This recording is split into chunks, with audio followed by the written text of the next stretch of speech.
Well, I mean, vinegar has evidently been used to treat obesity for centuries, but only recently has it been put to the test. A randomized, double-blind, placebo-controlled trial on the effects of vinegar intake on the reduction of body fat in overweight men and women.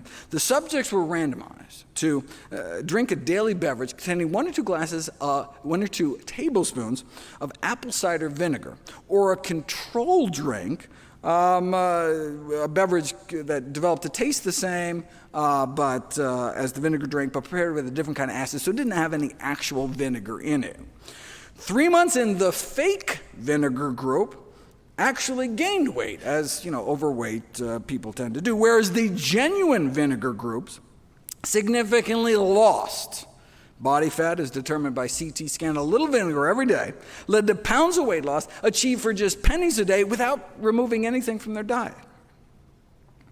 That's why one of my 21 tweaks to accelerate weight loss is 2 teaspoons of vinegar with each meal, either sprinkled on your salad or even just added to tea with some lemon juice or something.